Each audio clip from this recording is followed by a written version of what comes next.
Haleluya, puji Tuhan, salam sejahtera bagi kita semua, keluarga besar GPDI El Shaddai Magelang.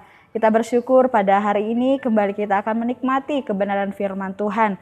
Dan firman Tuhan pada hari ini saya berikan judul Teguran bagi Israel Rohani. Kita buka bersama Alkitab kita di dalam Hosea 5 ayat yang ketiga sampai ayat yang kelima. Sekali lagi Hosea 5 ayat 3 sampai ayat yang kelima. Demikian firman Tuhan. Aku ini mengenal Efraim dan Israel tidaklah tersembunyi bagiku. Sebab engkau telah berzina, hai Efraim, dan Israel telah menajiskan diri. Perbuatan-perbuatan mereka tidak mengizinkan mereka berbalik kepada Allah mereka. Sebab roh perzinahan ada di antara mereka dan mereka tidak mengenal Tuhan. Kecongkakan Israel menjadi saksi terhadap dirinya sendiri. Efraim akan tergelincir jatuh oleh kesalahannya sendiri dan bersama-sama mereka juga Yehuda. Puji Tuhan, Bapak Ibu, saudara-saudari yang diberkati oleh Tuhan. Dari perikop ini dalam pasal yang kelima ini kita melihat bahwa pada saat itu bangsa Israel sudah tidak dapat lagi mengelak dari tudingan dosa yang ditujukan kepada mereka. Melalui Nabi Hosea, Allah menyampaikan kegeramannya, kemurkaannya, dan menyebutkan apa saja perbuatan keji, perbuatan jahat yang sudah dilakukan oleh bangsa Israel di hadapan Tuhan. Jika kita melihat di dalam ayat yang ketiga bagian B, di sana dikatakan bangsa Israel berzina dan menajiskan diri. Ya, di dalam ayat yang ketiga bagian B di sana dikatakan sebab engkau telah berzina hai Efraim dan Israel telah menajiskan diri. Mereka berzina dan menajiskan diri ini, mereka menyembah berhala, ala-ala asing. Mereka mempersembahkan korban bagi patung-patung ya kepada dewa-dewa dan lain sebagainya. Kemudian di dalam ayat yang ketujuh bagian yang A dikatakan mereka telah berkhianat terhadap Tuhan. Tentunya ini adalah perbuatan yang sangat keji, sangat jahat di mana kita harusnya menyembah Tuhan, tapi bangsa Israel di sini mereka berkhianat kepada Tuhan. Dan kemudian di dalam ayat yang keempat bagian A di sana dikatakan karena banyak dan besarnya kejahatan mereka, kejahatan bangsa Israel sampai mereka seperti tidak diizinkan untuk bertobat. Ya, perbuatan-perbuatan dosa mereka ini seolah-olah mengikat mereka sehingga perbuatan dosa ini seperti tidak mengizinkan mereka untuk bertobat. Sehingga mereka benar-benar diikat, mereka tidak bisa kembali melakukan kebenaran dan mereka terus hidup di dalam dosa. Allah sangat mengenal bangsa Israel. Allah sangat mengerti bangsa Israel. Kita lihat di dalam ayat pokok kita tadi dalam ayat yang ketiga. Aku ini mengenal Efraim dan Israel tidaklah tersembunyi bagiku. Dan karena Allah sangat mengenal bangsa Israel dan sangat dekat dengan mereka, maka saat mereka sudah bersalah di hadapan Tuhan, melakukan perbuatan yang tidak berkenan di hadapan Tuhan, maka mereka tidak dapat melarikan diri dari hukuman Tuhan. Akan tetapi kita melihat dari sejarah bangsa Israel di dalam perikop ini menunjukkan kebebalan dan juga keras kepala dan tegar tengkuknya bangsa Israel ini. Bangsa Israel masih saja menyombongkan diri mereka. Mereka merasa tidak ada apa-apa, mereka tidak melakukan kesalahan dan tidak akan ada apa-apa yang terjadi dalam kehidupan mereka. Bahkan dalam keadaan yang genting ini, di dalam murka Allah, mereka malah mencari pertolongan kepada bangsa-bangsa lain, kepada kekuatan-kekuatan lain di luar sana.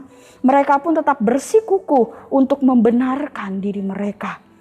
Kita melihat betapa jahatnya perbuatan bangsa Israel ini. Dan pada akhirnya bangsa Israel menerima ganjaran daripada Tuhan ya atas kehidupan mereka yang tidak setia kepada Tuhan, yang bercela di hadapan Tuhan. Kita melihat dikatakan dalam ayat 1, di situ ada ayat kalimat yang mengatakan bahwa Allah sudah mengkhususkan penghukuman bagi bangsa Israel. Ya, di sana dikatakan sebab mengenai kamulah penghukuman itu, bagi bangsa Israel lah penghukuman yang Allah sediakan ini. Dan kemudian di dalam ayat yang kedua di sana dikatakan maka aku ini akan menghajar mereka sekalian. Mereka tidak hanya sekedar dihukum, tetapi Allah sendirilah yang akan menghajar bangsa Israel.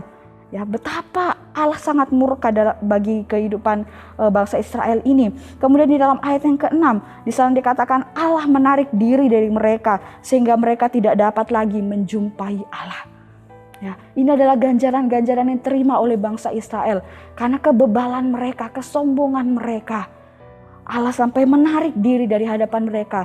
Sampai ketika mereka mencari Tuhan, mereka tidak bisa menemui Tuhan lagi. Tentunya Tuhan sangat sedih ya karena perbuatan bangsa Israel ini. Dan Bapak Ibu saudara-saudari yang diberkati oleh Tuhan, dari sejarah tentang bangsa Israel ini ada pelajaran bahkan teguran bagi kita Israel rohani pada masa-masa kini.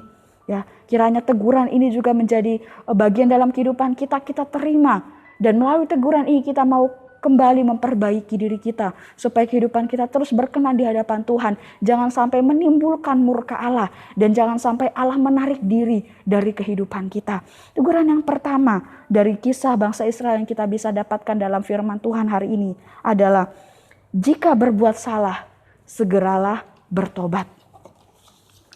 Seperti yang terdapat di dalam ayat yang keempat, ya, yang saya sudah bacakan tadi, perbuatan-perbuatan bangsa Israel ini karena saking jahatnya sampai mereka tidak bisa lagi bertobat, ya. Karena bangsa Israel sudah hidup melekat dengan dosa sehingga mereka sudah terikat dan tidak bisa lagi kembali kepada Allah. Ini menjadi pelajaran bagi kita. Jika ada perbuatan kita yang tidak berkenan di hadapan Tuhan, yang salah di hadapan Tuhan, cepat-cepatlah kita menyadarinya dan mengakui kesalahan kita, lalu cepat-cepat bertobat kepada Allah, mohon pengampunan daripadanya. Jangan sampai kita terus-terusan hidup dalam kesalahan, hidup dalam dosa itu, sehingga membuat kita menjadi terikat seperti bangsa Israel ini. Mereka terikat dan akhirnya mereka tidak bisa bertobat. Karena perbuatan itu sudah melekat dalam diri mereka. Perbuatan dosa itu sudah menempel dalam kehidupan mereka. Sesungguhnya inilah yang Allah inginkan dari kehidupan bangsa Israel, yaitu supaya mereka mau bertobat. Allah bersedia untuk mengampuni mereka. Tetapi bangsa Israel tidak mengindahkan kesempatan yang Tuhan berikan itu. Begitupun juga dengan kehidupan kita. Jika kita mau bertobat, kita mau kembali kepada Allah, mengakui setiap kesalahan kita, maka Allah bersedia untuk mengampuni kita. Ia bersedia untuk memaafkan kita dan menerima kita kembali. 1 Yohanes 1 ayat yang ke-9 firman Tuhan berkata, jika kita mengaku dosa kita, maka Ia adalah setia dan adil, sehingga Ia akan mengampuni segala dosa kita dan menyucikan hati kita dari segala kejahatan. Ini adalah kebenaran firman Tuhan. Allah tidak hanya akan mengampuni kita saat kita mengakui dosa kita di hadapan Tuhan, tetapi Tuhan akan menyucikan kehidupan kita dari setiap dosa-dosa, sehingga kita boleh hidup kembali layak di hadapan Tuhan.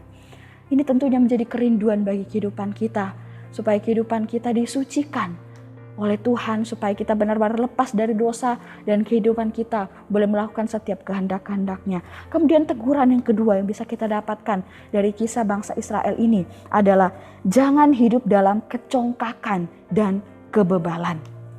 Congkak sama artinya dengan sombong atau tinggi hati, sedangkan bebal itu artinya bodoh, ya, lambat untuk mengerti. Bangsa Israel ini hidup dalam kesombongan dan kebebalan ini. Ya, mereka meninggikan diri mereka dan mereka tidak mau cepat-cepat menyadari, lambat untuk mengerti bahwa perbuatan mereka itu adalah salah. Sehingga membuat mereka tidak cepat-cepat untuk bertobat kepada Tuhan dan malah terikat dengan dosa itu dan tidak bertobat sama sekali kepada Tuhan. Ya. Bangsa Israel hidup dalam kesombongan dan kebebalan ini justru membawa mereka kepada petaka yang sangat besar, yaitu penghukuman daripada Tuhan.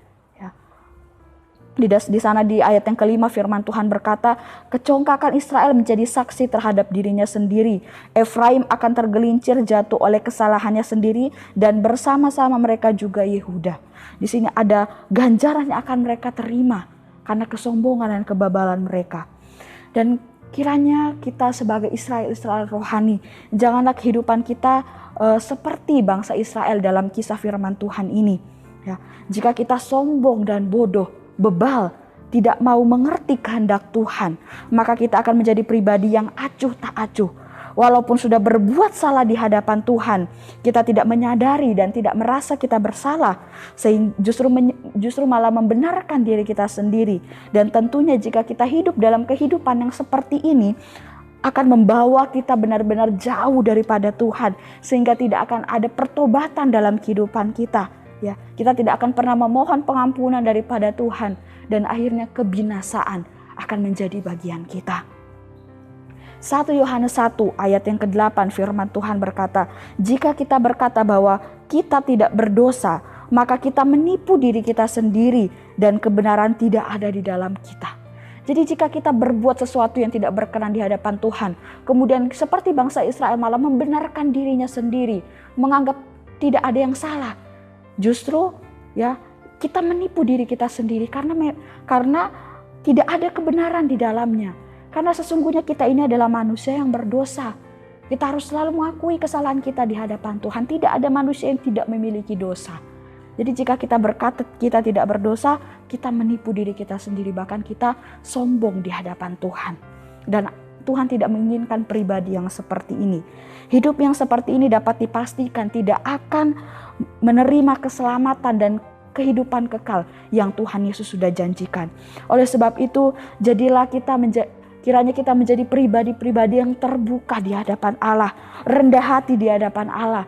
Jika menerima setiap teguran-teguran supaya bertobat melalui firman-Nya, melalui hamba-hamba Tuhan yang menyampaikan, ataupun bahkan dari Tuhan sendiri. Ya, jangan sampai kita abaikan, apalagi merasa diri kita yang paling benar.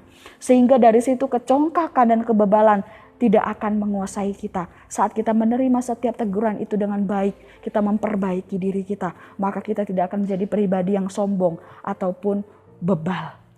Kita akan mengerti kehendak Tuhan dan kita akan selalu hidup berkenan di hadapan Tuhan. Allah pun sangat membenci orang yang congkak, ya, orang yang sombong, sehingga Allah pun menyediakan hukuman bagi setiap orang-orang yang sombong, orang-orang yang meninggikan diri di hadapannya. Seperti di dalam Amsal 16 ayat yang ke-5 firman Tuhan berkata, setiap orang yang tinggi hati adalah kekejian bagi Tuhan. Sungguh ia tidak akan luput dari hukuman. Jadi saat kita sombong di hadapan Tuhan, ya, merasa kita tidak bersalah di hadapan Tuhan, kita menjadi pribadi yang sangat keji di hadapan Tuhan, sehingga kita tidak akan luput dari hukuman. Tetapi saat kita terbuka di hadapannya, kita menerima setiap teguran-teguran firman Tuhan, memperbaiki diri, kita akan menjadi pribadi yang rendah hati dan tidak bebal, tidak sombong. Karena kita akan menerima setiap kehendak Tuhan dan melakukannya dalam kehidupan kita. Puji Tuhan, Tuhan Yesus memberkati kita semua, Bapak Ibu, saudara-saudari yang terkasih. Mari kita akhiri renungan pada hari ini dengan bersama-sama berdoa. Segala puji syukur, hormat, kemuliaan kami persembahkan kepadamu Tuhan. Engkau Allah kami yang baik, Engkau Allah kami yang luar biasa. Kami bersyukur buat kasih-Mu, kebaikan-Mu yang tidak pernah terbatas dalam kehidupan kami. Bahkan melalui kebenaran firman-Mu, kiranya teguran firman-Mu ini benar-benar kami terima dengan baik. Dan kami mau memperbaiki diri kami, supaya kehidupan kami berkenan di hadapan Tuhan. Kami menjadi Israel rohani yang hidup, sungguh-sungguh setia di hadapan-Mu Tuhan. Terima kasih Tuhan, Kau memberkati seluruh sidang jemaat Tuhan yang ada di GPD El Shaddai Magelang ini. Terima kasih Tuhan, lakukanlah kebajikan kepada keluarga besar GPD El Shaddai Magelang, supaya kami hidup dan kami hendak berpegang pada firman-Mu. Singkapkanlah mata kami, supaya kami memandang keajaiban-keajaiban dari Taurat-Mu. Kami aminkan kebenaran firman-Mu ini Tuhan dalam setiap kehidupan kami. Terima kasih Yesus, terima kasih Bapa. Kami sudah mendengarkan firman-Mu dan kami terima dengan penuh ucapan syukur dalam nama Tuhan Yesus. Haleluya. Amin.